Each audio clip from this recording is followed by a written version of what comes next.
My ex-best friend, who married my ex-husband, hired me to make a cake for her son's birth. I, 33, just wanted to share this with everyone who is going through a divorce or a heartbreak for a similar reason.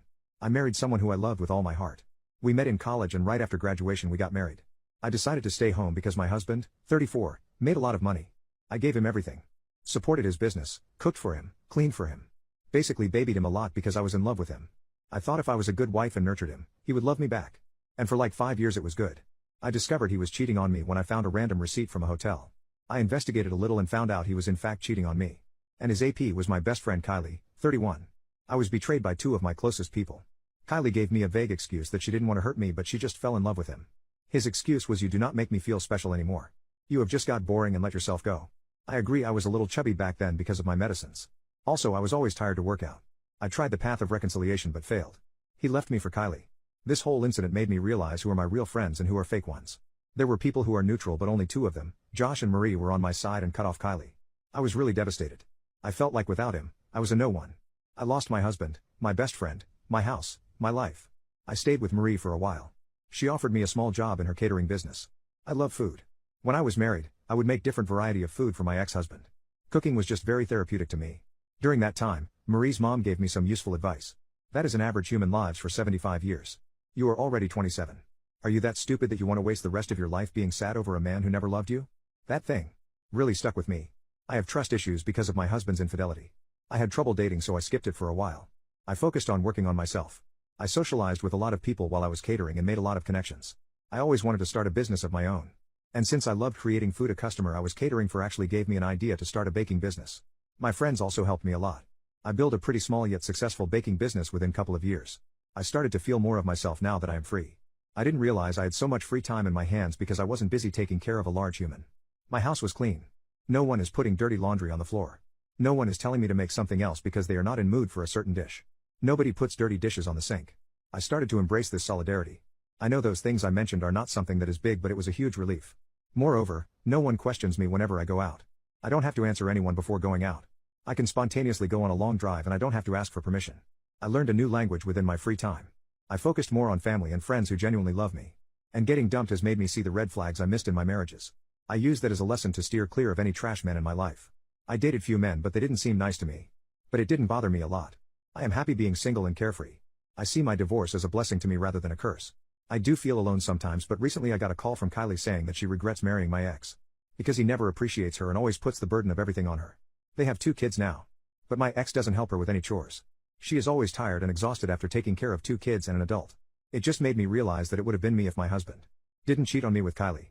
I simply told her, "Well, you said you loved him, so he is your problem now. What's the point of coming to me?" That woman has the audacity to say she wanted a friend. I blocked her number. I don't want to be in their lives. Sometimes I feel like I missed my prime because I am now 33. It feels too old to start over. But I still have hope for love one day. I am currently dating a guy who is also divorced like me because his wife cheated on him. So we will see how that goes. I, 33, am in a bit of dilemma. You see, my ex-best friend, 31, had an affair with my ex-husband, 34, when we were married. Our friendship fell apart right over there. I didn't have any contact with her until a month ago. She called me and said she is not happy with her life. I have moved in with my life. I don't need their shenanigans. I run a small baking business. It is relatively new. I only take orders for cakes on occasions like birthdays, graduation or reunion, except for weddings. I have some plans to expand it and also have a dream to open a bakery of my own one day. Few days ago, I get an order from my ex-best friend. She wanted me to make desserts for her son's first birthday. And she doesn't just want me to make a birthday cake. She also wants a dessert section in the birthday party. It is a huge order and the pay is good. It will be good for my business. But as you can see, she and I have a history. This made me question. Why does she want me to do it? My ex comes from a well-to-do family. He also has a high-paying job. She could easily hire the best baker in town. Why does she want me to do it? My business is not that big. It made me feel like she is trying to grab my attention. Or just trying to sabotage my business. Or maybe she wants to talk to me after I shunned her the last time. On the other hand, the businesswoman inside me says to take it. I know I can do it. The party is huge. There will be many people from affluent background. I can promote my business to those people. It will boost my revenue as well. I am thinking if I just avoid her as much as possible then it will be good. But I don't know. I am stuck in between. I need some good advice. My ex-best friend, who married my ex-husband, hired me to make a cake for her son's birth. Sorry to disappoint you guys, I accepted the order. It looked too good to pass it to someone else. Call me a greedy businesswoman all you want. But like you said, ask for advance payment. I did ask for it. They paid in advance. I always ask for advance full payment. I also minimized the contacts with my ex-best friend. So far the interaction between us has been through email, and also I have an assistant who is a family friend. He knows my situation and is a middleman. I am documenting everything. I know I am taking a huge risk with this. But I am willing to see where it goes. Also, I got to know hiring me was my ex-husband's idea. Not hers. My ex heard about my service from a colleague of his and wanted to hire me. I haven't talked to my ex about this.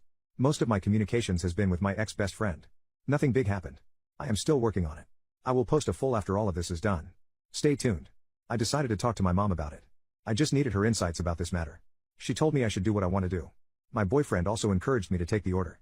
He says that if I had to stay to organize the dessert table he would be there for me. I took the order. And it turns out, it was my ex-husband's idea to hire me. Because one of his colleagues recommended my services to him. And it was sort of short notice, so I had to rush this. Anyways, I kept it strictly about business. I did take the payment in advance just like some of you have mentioned. I always ask for advance payments. I mostly maintain communication through email. I have an assistant who is also a family friend of mine to handle all communications. My ex-best friend tried many times to meet with me in person, but I told her to just email me because I do have cake orders for other people too. I only had to meet her one time in person regarding the order. She sent me the details of the party over the email. And like I mentioned, it was a huge order. I didn't just have to make a birthday cake for the baby, it is Pokemon themed. There were also cake pops, cupcakes and macaron. Luckily, I had my friend Marie over for some help. Yes, I did pay her. So, like usual, I went to deliver the cakes and other stuff for the party. There was already a table set at the venue. My boyfriend, Josh, 35, came with me to support me and to keep me away from my ex-husband and ex-best friend as much as possible. As I was busy with myself, my ex approached me and said hello. NGL, seeing him after so many years, my heart just stopped. This man has given me the worst pain you could possibly give to a human. I am glad I held my composure. I also said hello back.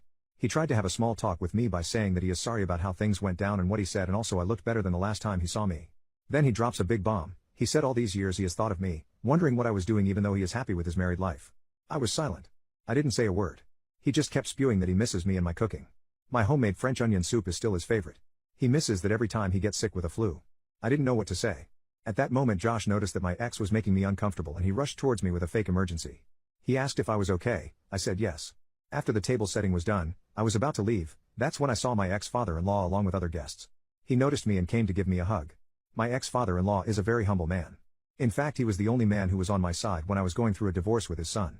He looked really happy to see me and asked me how I was. He started to chat with me. I talked to him about my business and he gave me some advice. He even talked to my boyfriend. He called Josh a pretty standard guy, whatever that means. Ex-father-in-law was nice. And said he would suggest my services to his friends too. He insisted that I stay until lunch is served. I said no a couple of times, but he managed to convince me. I only stayed for one more hour or so. But I was fine. I did notice that my ex-best friend was eyeing me from the corner. I was fine because Josh was beside me the whole time. I chatted with some guests. They appreciated my service. I didn't have any more conversations with my ex. I didn't even stay for the cake cutting. I left the first chance I got, but my assistant stayed to make sure everything was fine and for the cleanup. It was overwhelming for me. I saw some of my old friends and my in-laws. My mother-in-law avoided me and some of my old friends just said hello. Later that day I got a message from my ex-best friend on my work email that she liked my service and that her guests really liked my cakes and desserts. She also said sorry. That's not where it ends. I got to know from my friend Marie, who is still in contact with some of my old friend group, that my ex-best friend is not happy with her marriage. When my ex and her are in public they would often fight a lot. They also fight on the day of their kid's birthday. To be honest, I just told her to not bring me the gossip about her. But the silver lining is I got a huge fat check. I can finally buy a new sugar printer or maybe a good quality oven. Also, I just want to appreciate my boyfriend Joshua. He has been incredibly supportive of me. He has protected me from my ex and ex-best friend like a knight. I think he deserves his own cake from me. And I know a lot of you told me not to take it. But I guess I am just a greedy Mr. Krabs who cares more about the money rather than being classy, hee hee. But this is the last time I will be taking any orders from them. I know they have a 3-year-old daughter whose birthday will be in 2 months. I think they might try to hire me again.